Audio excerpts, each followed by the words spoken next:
que o Primeiro-Ministro estará a viver num hotel, e quem é que paga essa estadia do Primeiro-Ministro num hotel? Sou eu, a Nelma. Isto é absolutamente patético. Quem nos estiver a ver, Nelma, desculpe. É o partido, é o Como é evidente, o Primeiro-Ministro está a viver num hotel porque tem a casa em obras, há de pagar o serviço que está a fazer no hotel. Não faço ideia, como é evidente. O próprio. Como é evidente. Não, mas mais vale andar com uma máquina de raio-x. Oh, Nelma. Calorosas saudações, e eu não vos vou perguntar onde é que andam a dormir, mas eu espero bem que seja em casa, porque assim têm internet para meter like neste vídeo. Portanto, meus amigos, metam like e subscrevam o canal, porque estamos quase a chegar aos 160 mil subscritores, e partilhem também nas vossas redes sociais, grupos de WhatsApp, Telegrams, Twitter, Instagram, as redes sociais que tiverem. Têm as minhas aqui em cima, e têm também o código SOUSA10 na Prozis para 10% de desconto no segundo link da descrição, ou simplesmente usem o código quando fizerem compras no site. Ora, o que é que se passa? Momento bastante inusitado, bastante agitado entre Hugo Soares, líder parlamentar do PST, e Nelma Serpa Pinto, jornalista da SIC Notícias, isto porque o Primeiro-Ministro, pelos vistos, anda a dormir num hotel. Vamos perceber o contexto ao ver este vídeo. Seja, para terminarmos, pela denúncia anónima apresentada ao Ministério Público sobre o Luís Montenegro, seja por uma investigação que o próprio Ministério Público possa querer levar a cabo por sua iniciativa, Hugo Soares gostava de saber se a sua opinião é que o Luís Montenegro devia fazer o mesmo que fez António Costa, demitir-se, porque na altura a sua justificação de António Costa foi que é incompatível com o exercício das funções de Primeiro-Ministro a existência de uma suspeição sobre a sua integridade e conduta. Sabe que este Primeiro-Ministro tomou posse como Primeiro-Ministro, sendo arguido e tendo um inquérito sobre ele. O país recorda-se que havia um grande caso à volta do presidente do PSD na altura, que era a construção da casa, que era também uma coisa, o Primeiro-Ministro comprou uma casa, fez uma casa e havia ilegalidades. O Ministério Público, e bem, abriu um inquérito. Sim, mas são casos diferentes. O Primeiro-Ministro foi... Não, era de uma vigarice também. Era de uma vigarice. Era o que o acusavam. O Primeiro-Ministro foi eleito, sendo arguido, creio eu, já era arguido na altura, e houve um inquérito que decorreu no Ministério Público, que foi arquivado. O Ministério Público disse: o Primeiro-Ministro construiu uma casa como qualquer cidadão, com os mesmos direitos e com os mesmos deveres. Mas são casos... Aqui por partes, vamos aqui por partes. Eu acho que nós vivemos numa realidade em Portugal em que começa a ser um pouco chato nós ficarmos contentes e satisfeitos com o facto de não termos um Primeiro-Ministro com problemas na justiça.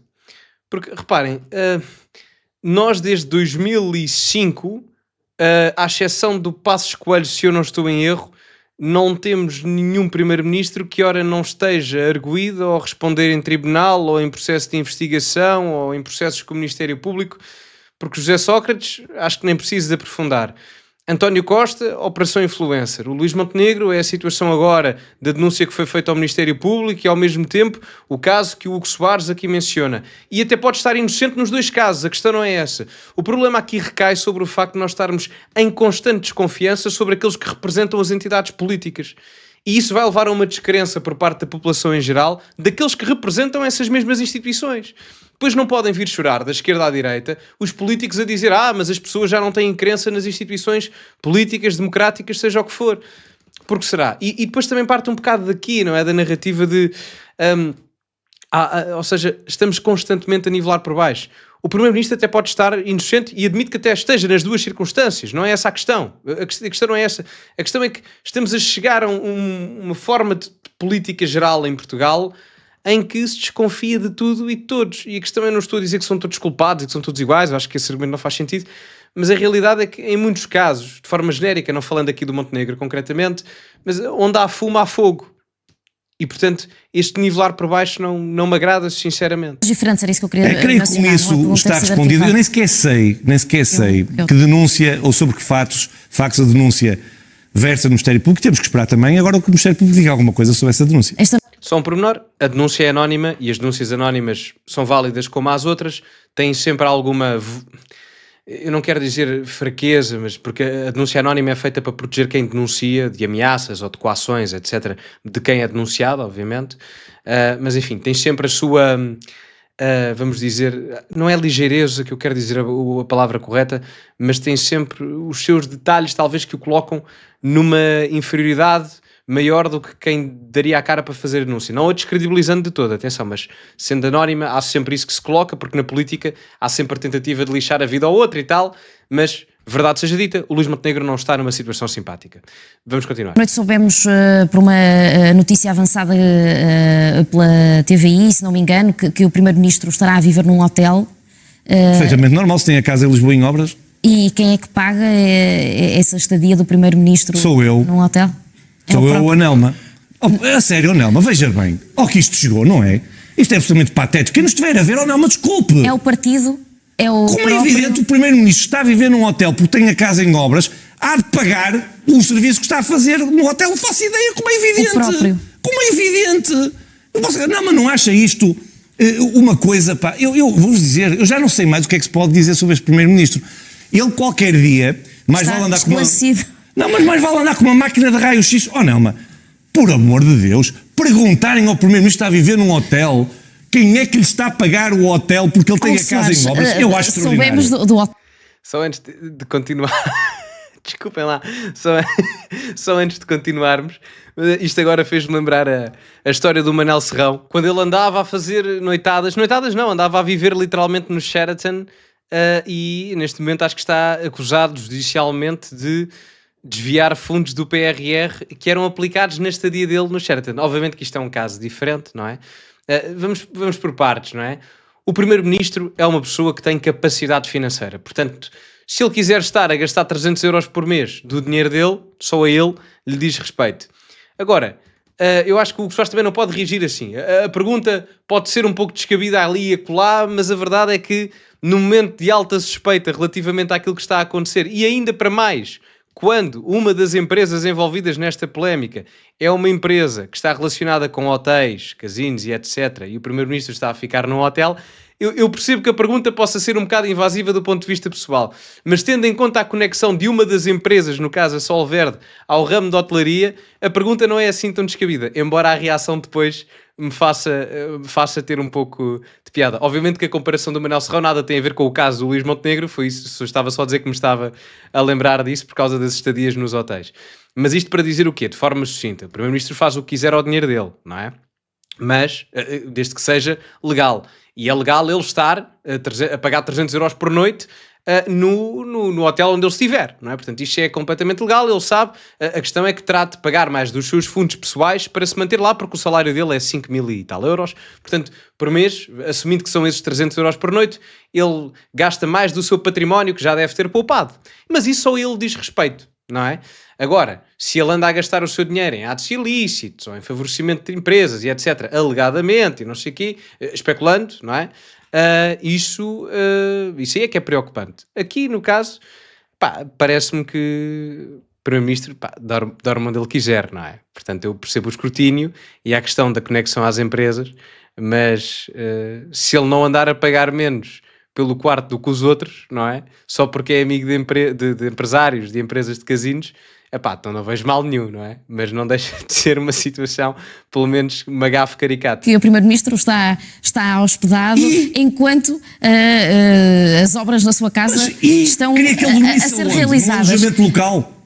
Mas não sei, a opção é dele. A que lhe pergunto é que é um hotel que terá de ser pago e foi avançado o valor que será por cada noite e por isso é possível que os portugueses também se questionem como é que é possível viver num hotel durante tanto tempo Olha, se calhar os portugueses podiam estar a perguntar de uma alta... Não, mas eu vou lhe dizer, sabe qual é que pode ser o raciocínio? Sabe qual é que pode ser o raciocínio por noite? É um valor que foi avançado também. Sabe qual é? 300 euros por noite. Mas a questão é um valor muito elevado, eu não quero colocar isto desta forma, mas...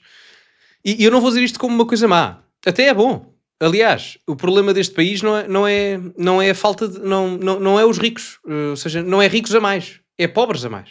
O Primeiro-Ministro é uma pessoa que tem dinheiro. A maior parte das pessoas deste governo, eu não quero dizer que são ricas, mas têm mais capacidade financeira do que as pessoas até de anteriores governos. E isso deve-se muito ao histórico empresarial, de empreendedorismo que muitos dos membros do governo têm. Isso é uma parte positiva. Agora, não vamos misturar as coisas. Uma coisa é falcatrua do ponto de vista financeiro, ao favorecimento, ao conflito de interesse, ao tráfico de influência, ao branqueamento de capitais, enfim, crime financeiro.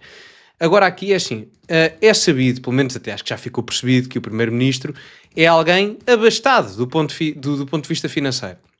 E, portanto, o que ele quiser fazer a esse mesmo dinheiro, a ele só lhe diz respeito. E atenção, eu sou alguém que é muito crítico da atuação do Primeiro-Ministro na situação da SPI não viva.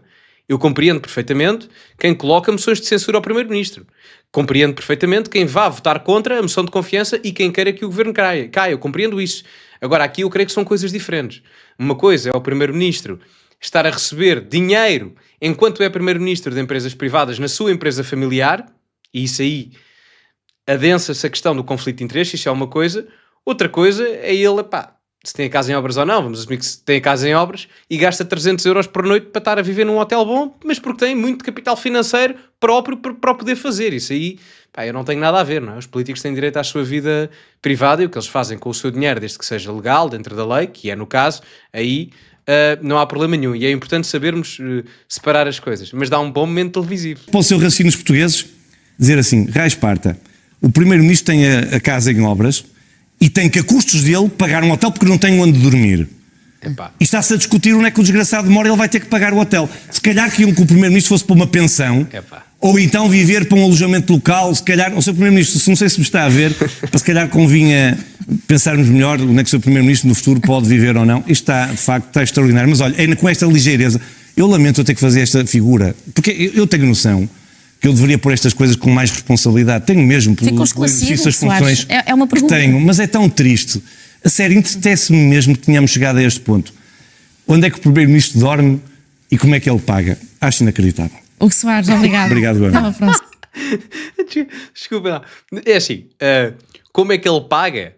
Aí é uma questão que os portugueses têm que responder caso não haja percepção de que ele tenha capacidade para pagar, não é? Se não era como o Sócrates, que era do género, não tinha dinheiro, só recebia o salário de Primeiro-Ministro, depois era grandes gastos, não era uma coisa assim do género. E portanto não havia justificação para os gastos. Aqui no caso há, não é? Não é do salário de Primeiro-Ministro, mas é da restante riqueza que se depreende que o Primeiro-Ministro já tinha antes na sua vida pessoal. Agora, também vou dizer, eu compreendo que o Hugo Soares fica assim e tal, mas também às vezes a escolha de palavras não é a melhor. Por exemplo, vir dizer na mesma frase em que se sabe, ou no mesmo take, onde se diz que o Primeiro-Ministro gasta 300 euros por noite e dizer que o desgraçado do Primeiro-Ministro, ou seja, utilizar a palavra desgraçado quando o desgraçado está a gastar 9.000 euros por mês, ao que se diz, para viver num hotel, não fica bem, percebe? Pronto, há muita gente que vai ouvir isto e vai pensar, então mas, quer dizer, eu quando vou de férias tenho que ficar num alojamento local e sou um desgraçadinho, não é? Eu quando vou para ali ou para acolá tenho que ficar numa pensão, eu sou um desgraçadinho, não é? E quer dizer, o Montenegro que fica num hotel a 300 euros por noite também é desgraçado. Portanto, acho que a escolha de palavras podia ser melhor. Contudo, eu já disse isto e vou continuar a dizer. O Hugo Soares tem uma coisa muito boa. Ele às vezes passa-se. É um tipo muito intempestivo, mas ele tem uma coisa muito boa, que todo líder partidário gostava de ter, independentemente da visão ideológica. O Hugo Soares tem uma coisa muito boa, e se o Hugo Soares vir isto, que não me interprete mal, ou as pessoas que gostam do PSD, porque isto é um elogio da forma que eu vou dizer. Ele é um bom saco de pancada, porque de todas as pessoas ao redor do Primeiro-Ministro, o núcleo duro de Montenegro, que consiste no Paulo Rangel, no Leitão Amar, no Pedro Duarte, no Miranda Sarmento e no Hugo Soares, ou seja, os quatro ministros de Estado e o líder parlamentar, é o núcleo duro de Montenegro. O Hugo Soares, de todos eles, é o que melhor aguenta a pancada. Todos os dias, no Parlamento, a cascar e a levar. Todos os dias está nas televisões a cascar e a levar. E isto dá muito jeito a um líder partidário, seja ele qual for. Podem colocar muitos defeitos ao Hugo Soares, mas ele é muito combativo e dá sempre jeito a alguém, no caso, um primeiro-ministro que não se pode dispor tanto, seja ele quem for, seja Costa, Montenegro, Sócrates, Guterres, seja ele quem for o cargo do primeiro-ministro, não é a pessoa que não se pode dispor tanto. É sempre importante ter um número 2, um assistente, que saiba ser um excelente saco de porrada mediática. E o Hugo Soares a bem ou a mal, gostando do estilo ou não. Isso do ponto de vista político, acreditem que é muito importante. Tanto que o Hugo Soares, eu até esperava que ele fosse, só que esta parte, eu até esperava que ele fosse ministro da presidência ou dos assuntos parlamentares, como é o Leitão Amar e o Pedro Duarte, respectivamente, mas acabou como líder parlamentar e eu agora percebo o porquê, muito honestamente, porque todos eles é o mais combativo. Enfim, digam-me a vossa opinião nos comentários sobre isto, se concordam, se não concordam. E pronto, ficamos por aqui. Muito obrigado, meus amigos. Metam like no vídeo, subscrevam o canal, partilhem nas vossas redes sociais. Ficamos por aqui e, como é habitual, acima de tudo, cultivem-se e até à próxima.